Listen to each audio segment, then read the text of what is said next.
नमस्कार। वर्ग समीकरण के आज की इस कक्षा में आपका स्वागत है। आज हमारा जो वर्ग समीकरण के चैप्टर का जो टॉपिक है वो है मूल। वर्ग समीकरण के जो मूल है उनमें और वर्ग समीकरण के गुणांकों में संबंध। और यदि किसी वर्ग समीकरण के मूल हमको पता है तो उनसे हम वर्ग समीकरण किस प्रकार से बना सकते हैं। अगर वर्ग समीकरण है तो मूलों का योग और मूलों का गुणनफल किस प्रकार से निकाल सकते हैं। कुछ इस टाइप के प्रश्न हैं जो आपके किताब के आखिरी एक्सरसाइज का है। इसको हम आज सॉल्व करेंगे। क्वेश्चन मतलब से पहले मैं थोड़ा सा रिकॉल कर देती हूँ कि हमको पता है कि वर्ग समीकरण का मानक रूप ए एक्स का वर्ग धन बी एक्स धन सी बराबर 0 होता है, जहाँ पे ए बी सी तीनों की तीनों वास्तविक संख्याएं होती हैं और कंडीशन ये होती है कि a का मान किसी भी हालत में 0 नहीं होना चाहिए, क्योंकि अगर a का मान 0 हो जाएगा तो x का वर्ग वाला पद ही 0 हो जाएगा और जब x का वर्ग वाला पद 0 हो जाएगा तो समीकरण वर्ग समीकरण नहीं कहला सकता। ये आपका था वर्ग समीकरण। आपने जब मैंने वर्ग समीकरण का चैप्टर स्टार्ट किया था तब आपको मैंने बोला था कि ये रिलेटेड है द्विघातीय बहुपद से। क्यों? क्योंकि अगर मैं केवल इस हिस्से को देखूं, ये 0 और बराबर 0 को मैं हटा दूं और ए एक्स का वर्ग धन बी एक्स धन सी आपके पास जो पद आता है तो आपको पता है ये द्विघातीय बहुपद का रूप है। तो बहुत सारी चीजें द्विघातीय बहुपद और वर्ग समीकरण में समान है। पहली बात तो उनका मानक रूप यहाँ समीकरण के रूप में है, वहां बहुपद के रूप में है। समीकरण के रूप में होने की वजह से हम यहाँ पे बराबर शून्य लिखते हैं। उसके बाद वहां पे मैंने आपको बताया था कि वहां पे हम शून्यक शब्द का प्रयोग करते हैं। जो एक्स का गुणनखंड करके जो मान निकाला जाता है वहां पे उसे हम शून्यक बोलते हैं। बहुपद के संदर्भ में शून्यक शब्द का प्रयोग किया जाता है और वही चीजें जब समीकरण के संदर्भ में आती हैं तो मूल शब्द का प्रयोग किया जाता है। तो आपको भी पता है कि चाहे बहुपद हो तो उसमें 2 शून्यक होंगे क्योंकि द्विघातीय बहुपद है, और अगर समीकरण है तो आपको पता है 2 मूल होंगे, एक होगा अल्फा और दूसरा होगा बीटा। तो प्रश्न ये है कि अगर आपको मूल किस प्रकार से निकाला जाता है। हमने पिछली कक्षा में किया था कि मध्य पद को तोड़कर आप मूल निकाल सकते हो, श्रीधराचार्य सूत्र विधि का प्रयोग करके मूल निकाल सकते हो, पूर्ण वर्ग विधि का प्रयोग करके मूल निकाल सकते हो। मूल निकालने वाला काम हमने कर लिया था। अब क्या है कि अगर हमारे पास समीकरण में मूल है तो क्या समीकरण बनाया जा सकता है। क्या समीकरण है तो मूलों का योग या गुणनफल क्या। जैसे यहाँ मैंने प्रश्न लिखा है कि वर्ग समीकरण बनाइए यदि मूलों का योग और मूलों का गुणनफल दिया हुआ है। दूसरा समीकरण है ये वर्ग समीकरण बनाइए यदि मूल दिया हुआ है, और तीसरा है अगर वर्ग समीकरण है तो मूलों का योग और गुणनफल ज्ञात कीजिए। ये तीनों टाइप के प्रश्नों को हम किस प्रकार से हल कर सकते हैं ये देख लीजिएगा। सबसे पहले हम बात करेंगे कि यदि किसी भी वर्ग समीकरण के 2 मूल अल्फा और बीटा है तो उसका वर्ग समीकरण का रूप क्या होता है। तो आप डायरेक्ट उसको लिख सकते हैं एक्स का वर्ग ऋण अल्फा धन बीटा गुणित एक्स धन अल्फा गुणित बीटा बराबर 0। ये है वर्ग समीकरण का सूत्र जब आपके पास मूल है और आपको वर्ग समीकरण बनाना। तो साफ साफ दिख रहा है अल्फा धन बीटा आपका क्या है, मूलों का योग। भाई 2 मूल को जोड़ रहा है। अल्फा गुणित क्या है आपका, मूलों का गुणनफल। तो मतलब अगर मूलों का योग और मूलों का गुणनफल हमारे पास हो या फिर मूल हमारे पास हो, हम और योग और गुणनफल निकाल लें तो हम सीधा इस पद में अल्फा धन बीटा का मान और यहाँ पे अल्फा गुणित बीटा का मान रख के हम सीधा सीधा वर्ग समीकरण को निकाल सकते हैं। इसके साथ ही अल्फा धन बीटा क्या वर्ग समीकरण ए एक्स का वर्ग धन बी एक्स धन सी बराबर 0 को देख के अल्फा धन बीटा और अल्फा गुणित बीटा का मान निकाला जा सकता है। बिल्कुल निकाला जा सकता है। शून्यक में भी आपने पढ़ा है कि शून्यकों का योग अल्फा धन बीटा बराबर आपने पढ़ा था एक्स का गुणनखंड ऋण एक्स का गुणांक बटे में एक्स के वर्ग का गुणांक। तो एक्स का गुणांक क्या है, बी, एक्स के वर्ग का गुणांक क्या है, ए। मतलब मूलों का योग बराबर होता है ऋण बी बटे ए। और इसी तरह मूलों का गुणनखंड बराबर आपका क्या है, मूलों का गुणनफल बराबर क्या होता है, अचर पद बटे एक्स के वर्ग का गुणा। तो अचर पद क्या है आपका सी, एक्स के वर्ग का गुणा क्या है आपका ए। तो अल्फा गुणित बीटा मतलब मूलों का गुणनफल बराबर होता है सी बटे ए और मूलों का योगफल बराबर होता है ऋण बी बटे। अगर आपको याद आ रहा होगा तो शून्यकों का योगफल बराबर भी ऋण बी बटे ए होता है यदि मानक बहुपदी हो तो, और शून्यकों का गुणनफल बराबर सी बटे ए होता है। तो 3 जो टर्म्स हमने किए हैं इसी आधार पर ये तीनों टाइप के क्वेश्चन हम सॉल्व करेंगे। और ये क्वेश्चन आपके पूरे लास्ट एक्सरसाइज में बस यही 3 टाइप के क्वेश्चन है और ये तीनों क्वेश्चन भी आपके लास्ट एक्सरसाइज के ही मैंने लिए हुए हैं। आप इससे रिलेटेड बाकी क्वेश्चन भी करेंगे और जो जो प्रॉब्लम होगी आप उसको बताएंगे मुझे। चलिए हम पहले इस तरह का प्रश्न का हल करते हैं कि मूलों का योग और मूलों का गुणनफल किस प्रकार से निकाल सकते हैं। प्रश्न दिया है 2x का वर्ग 2 करनी 6x धन 3 बराबर 0। ठीक, तो हम सीधा क्या कर सकते हैं, मानक वर्ग समीकरण से तुलना करके लिख सकते हैं यहाँ ये डायरेक्ट मैं हल कर रही हूँ ना। यहाँ a बराबर x का गुणनखंड 2, b बराबर ऋण 2 करनी 6 और c बराबर है आपका 3। तीनों का मान आपने लिख लिया। प्रश्न में बोला है मूलों का योग व गुणनफल ज्ञात कीजिए। तब मूलों का योग, आप डायरेक्ट अल्फा धन बीटा लिखोगे तो भी कोई दिक्कत नहीं है। मतलब ये सारी किताबों में अल्फा धन बीटा का ही प्रयोग किया जाता है मूलों के योग को लिखने के लिए। आप बिल्कुल अल्फा धन बीटा लिखिए, अगर इस शब्द में नहीं भी लिखेंगे तो भी आपका वैलिड रहेगा। सूत्र होता है ऋण b बटे a। ऋण की जगह ऋण, b का मान क्या है, ऋण 2 करनी 6, उतार देते हैं भाई, ऋण 2 करनी 6 बटे a का मान क्या है 2।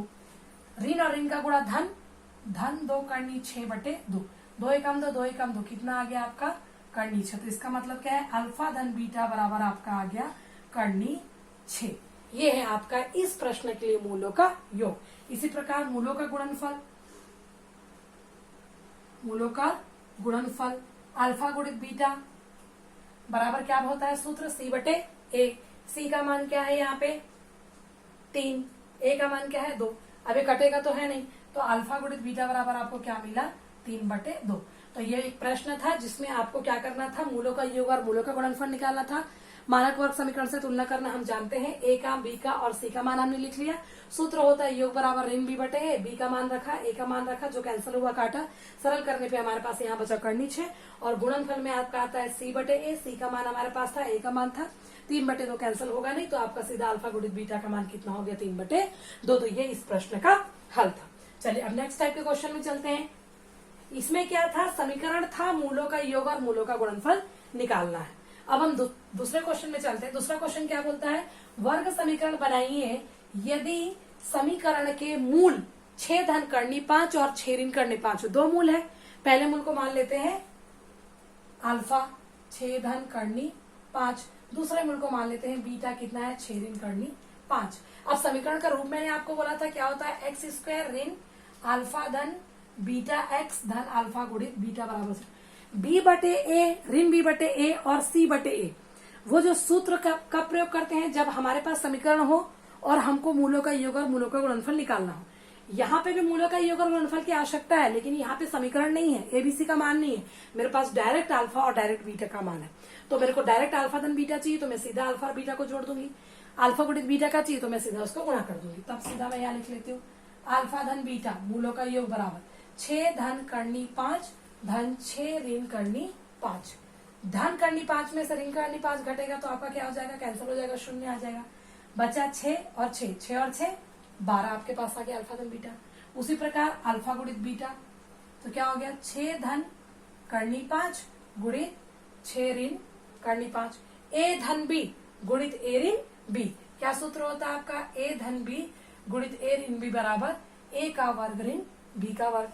तो यहाँ मान रख देते, a की जगह क्या है 6, b की जगह क्या है करनी 5, a की जगह 6, b की जगह करनी 5। तो a का वर्ग मतलब 6 का वर्ग ऋण करनी 5 का वर्ग। 6 का वर्ग कितना आ गया 36, करनी 5 मतलब खाली 5, 36 में से 5 घटाया कितना आ गया 31। अब अल्फा धन बीटा का मान आपके पास है, अल्फा गुणित बीटा का मान आपके पास है, तब सीधा समीकरण निकालते हैं।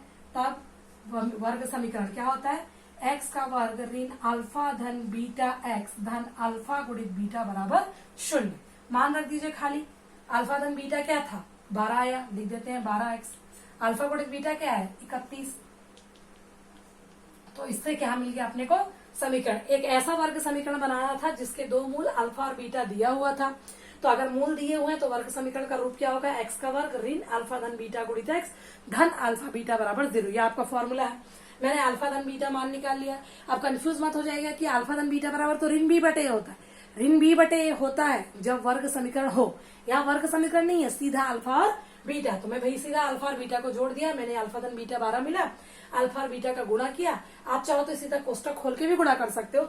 ये सर्व समीकरण एकदम आराम से हो रहा था तो इसलिए मैंने डायरेक्ट ए का वर्ग ऋण बी का वर्ग कर दिया। ये सर्व समीकरण इस्तेमाल करने से गलतियां बिल्कुल ना के बराबर होती हैं। तो बेटर ऑप्शन ये है कि मैं आपको भी सजेस्ट करूंगी कि आप सीधा सर्व समीकरण का प्रयोग करो इस टाइप के पद के लिए। 6 छके 36 करनी 5 का वर्ग 5, 36 में से 5 घटाया आपका आया 31। अब वर्ग समीकरण का आपके पास सूत्र है, आप सीधा एक्स का वर्ग ऋण अल्फा धन बीटा की जगह मैंने ऋण धन 12 रखा और अल्फा बीटा की जगह 31। तो आपका आ गया एक्स का वर्ग ऋण 12 एक्स धन 31 बराबर 0। ये उस वर्ग समीकरण का वर्ग समीकरण है जिसके मूल छेदन करनी 5 और छेदन करनी 5 है। चलिए अब हम एक और आखिरी टाइप का प्रश्न जो इस प्रश्नावली में उस पर चलते हैं। प्रश्न क्या है? प्रश्न हमारा है वर्ग समीकरण बनाइए यदि मूलों का योग ऋण 4 हो और मूलों का गुणनफल ऋण 12। ये तो बहुत इजी है ना, क्यों? क्योंकि यहाँ क्या दिया है, सीधा यहाँ दिया गया है। मैं मूलों के योग को डायरेक्ट अल्फा धन बीटा लिख रही हूँ, कोई दिक्कत नहीं होना चाहिए आपको। ऋण 4 दिया गया है, ये यहाँ दिया गया है, क्या दिया है? अल्फा धन बीटा बराबर ऋण 4 और अल्फा गुणित बीटा, या डायरेक्ट अल्फा बीटा लिख दूं तो ये दिया हुआ है ऋण 12। सीधा लिख लीजिए भैया, वर्ग समीकरण क्या होता है? अगर गुणनफल और योग पता हो तो x का वर्ग ऋण अल्फा धन बीटा x धन अल्फा गुणित बीटा बराबर 0। मान रख देते हैं भाई, ऋण अल्फा धन बीटा ऋणात्मक है तो कोष्टक में ले लेती हूँ, धन अल्फा गुणित बीटा ये भी ऋणात्मक है तो मैंने इसको भी कोष्टक में ले लिया। अगले पद में हम कोष्टक खोलते हैं, x का वर्ग ऋण और ऋण धन 4x धन और इनका गुणा ऋण 12 बराबर 0। तो ये क्या हो गया? यदि समीकरण में पहले से ही मूलों का योग और मूलों का गुणनफल दिया है तो और ज्यादा सरल हो जाता है। आपको बस मेन चीज है ये फॉर्मूला जो कि आपको याद करना पड़ेगा कि मूलों का योग मूलों का गुणनफल, जैसे मूलों का योग बराबर ऋण b बटे a, मूलों का गुणनफल बराबर धन c बटे a। तो मूल अगर है, योग और गुणनफल दिया है तो समीकरण क्या होगा? तो x का वर्ग ऋण अल्फा धन बीटा x धन अल्फा बीटा बराबर 0। तो ये आपके समीकरण का हल था। इस एक्सरसाइज के जो लास्ट एक्सरसाइज है उसके सारे 3 टाइप के क्वेश्चन है और तीनों के जो थोड़े टफ टाइप के लगने वाले क्वेश्चन थे वो मैंने लिया। वैसे टफ कोई भी क्वेश्चन नहीं है, आप उसको बना के देखिए। अगर किसी क्वेश्चन को सॉल्व करने में कोई दिक्कत आती है तो आप बिल्कुल कमेंट करिए या पर्सनल व्हाट्सएप में उसको भेजिए, तो उस क्वेश्चन का सॉल्यूशन मैं आपको भेजूंगी। Thank you.